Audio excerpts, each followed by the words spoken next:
Welcome to the KuppingerCole Analyst Chat. I'm your host. My name is Matthias Reinwarth. I'm an analyst and advisor with KuppingerCole Analysts. My guest today, again, is Annie Bailey.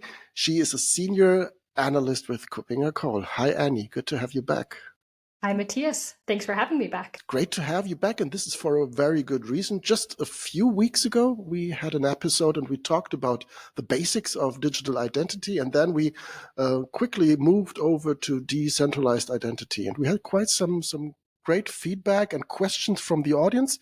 And the main question that they asked for was, now I know what decentralized identity is, but I want to use it and I want to learn more about how others are using it. So we wanted to focus this episode on real life decentralized identity. Where can we find decentralized identity right now in the wild, apart from people talking about it at conferences? Yeah, so there's, you can look for decentralized identity in lots of different places. And there's two categories that you could think about this in. There's the really decentralized use cases where you're stepping outside of the normal status quo and using decentralized technologies to radically change the relationships that typically individuals have with organizations. And so it's very focused on the individual. For example, the use case of the individual being in control of their own data. And this implies having some sort of means of holding and sharing credentials about yourself. And this is, in a sense, the core of decentralized identity. It's putting the user back into control. When we think about this use case in general, it still can be a bit misleading because where does this control come from and what does it mean? When you have an individual sharing information about themselves that needs to be trusted at some level, and so it's all about relationship. Do you trust that individual? Has that information been self-attested, or has it been issued by a trustworthy party, and how is that trust communicated? And so in order for this use case to work, you really need an entire ecosystem, places for individuals to then hold and share information about themselves. It needs to be interoperable. There needs to be valid ways to use this. So this is an overarching umbrella use case, but still needs a bit of refinement. You also have in this category of really decentralized use cases, things like decentralized finance, where you're looking at an alternative way of banking without traditional banks. You're using decentralized identity for your know your customer, anti-money laundering purposes. You're using decentralized technologies to support alternative currencies, things like Bitcoin. And it's quite a speculative market. It's very exciting, very dynamic, but from an analyst perspective, we can call this speculative at best. So that's one category of ways you find decentralized identity out in the wild. And this other category are use cases that are really compelling to solve a problem. And they can use decentralized identity, but they don't have to. It's not prescriptive that we need a blockchain-based architecture to run this. But decentralized technology really brings an added value here to solve a problem. Here you can think of things like citizen identity, a decentralized citizen identity, or a mobile driver's license. This is really being spearheaded in Europe with the eIDAS 2.0. So this is an amendment to an earlier regulation, which is aiming to enable the use of digital identity for public services and private business in a harmonized EU digital market. Part of that is equipping EU member states and residents of those member states to have a digital wallet, which is user-controlled, user-held. And in that sense, it's very decentralized. You can have aspects of a decentralized architecture in there to support the wallet or the credentials, but it's focusing on a user-held identity in that sense of the decentralized aspect. Right. And from what I've learned and what I've seen, and also what I see when we look at the agenda for the upcoming EIC, this eIDAS 2.0, this is something that is really just evolving. There are some countries which have already these digital identities, be they decentralized or not, is to be discussed, but they have this. Other countries like Germany are still a bit lagging behind. So this unification, this common standard, and then getting to a single wallet storing these credentials. Is this really the driver that decentralized identity might need to gain more popularity and more widespread adoption? This is a driver, and it's a really compelling one because it's creating the ecosystem for a lot of different use cases. So both going in the direction of making public services available in a digital manner across borders within the EU, and for private business to be able to consume those digital identities that are user held for lots of different use cases. We have some large scale pilots which are being done, started in April of last year, that are exploring a lot of these potential use cases, things like opening a bank account, registering a SIM card, being able to sign contracts digitally, claiming prescriptions, lots of travel use cases, being able to present these documents in the airport for different various checks and border crossings, payments, issuing and presenting educational credentials, things of this nature. So the efforts that are going into eIDAS 2.0 are setting up a lot of potential use cases. And we say potential use cases in this sense because eIDAS 2.0 is not yet in full force, but there are plenty of organizations that are already meeting these needs and have products on the market for trial credentials, for educational credentials, for employee credentials, using decentralized architectures. And there are a lot of them participating in the large scale pilots as well. So they're getting some, bringing their experience with their customers into the solutions being designed for the EU. Right. So these pilots are the most important thing to look at, if I understand you correctly. But the use cases that you mentioned, they are very different, and they demand for different types of credentials. So I would not try to claim a prescription with a state issued ID, and I would not like to register a SIM with an ID that is issued by my, I don't know, by health insurance. So there will be many credentials, and this is currently using all the same standard, which is eIDAS, as I understand correctly, and this will all be stored in this user-controlled wallet. But this is still in development, in flux, and in interoperability testing. Do I get that right?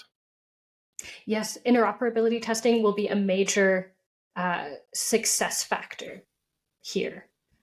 So the large-scale pilots, these are a testing ground, making sure that the architecture is set up well, that the interoperability questions have been answered across border, working with different types of wallets in different scenarios, in completely digital transactions or a mix of digital and physical interactions if you present a phone with your credential to a live person who needs to be checking this, so that we have hybrid models as well. Thinking of the drivers behind these use cases, so that there needs to be ideally a business use case, because this is something that either helps the citizen, the people, the person holding the credential, or it can fulfill a business need. And usually the industries I can think of that are spearheading these efforts are, on the one hand, the telcos, because they want to provide identities for their customers.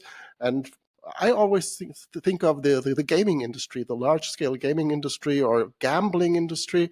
Are there some efforts already in these areas that you can see where they say, okay, I issue my identity and therefore I bring people into my ecosystem and use the standards and the technologies and the wallets that are around for such purposes and for really making money?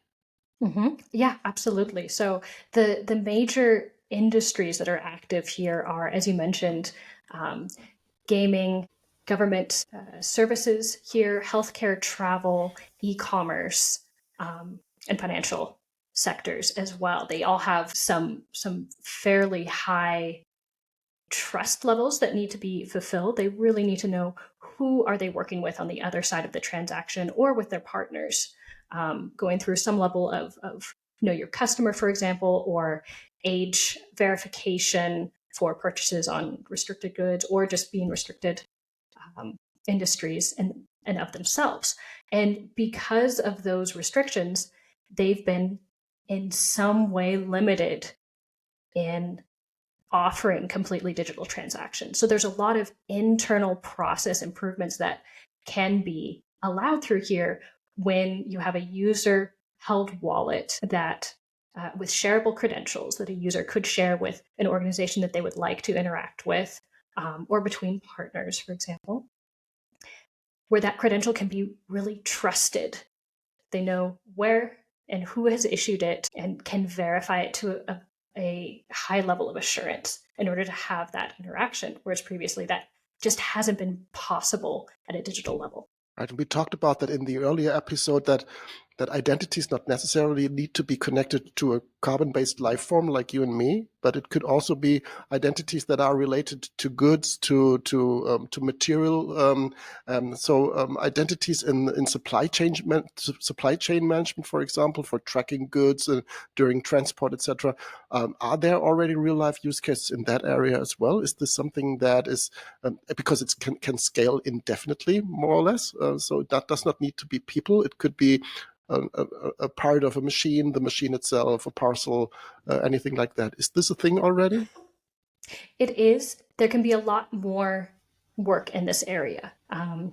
We're seeing quite a bit more focus on the human identities and verifying individuals or they're in connection with them an organization. So organizational identities are present with solutions on the market. There's definitely a use case for supply chain tracking and decentralized identity attached to products or components moving through, but room for more development here.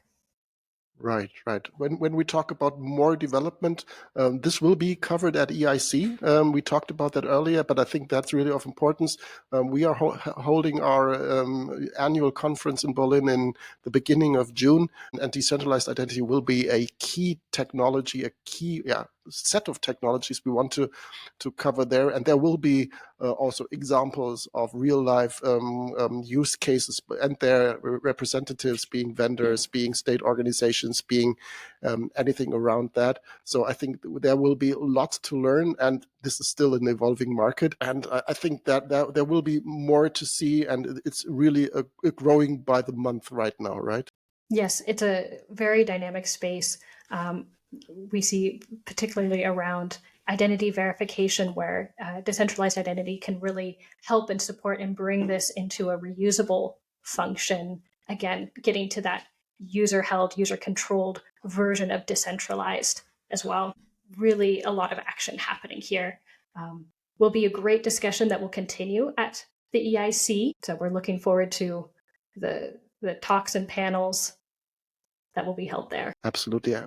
Me looking forward to that as well. Also covering a large track together with Daniel Goldscheder, who is a proponent in that area as well. So that will be an interesting panel or track as well. I think it will take some more time until organizations, employers will issue decentralized credentials to their employees for interoperability with their partners. But this is not too far away. I think this is something that we can see in the near future for interoperability, for sharing credentials without having to go through the hassle of doing proper federation trust and trust agreements between IDPs. But just trusting identities which are stored within your wallet, and you can use that for business purposes. But this is still a bit down the line, I think. Maybe I will get proven wrong at EIC that this is already a thing.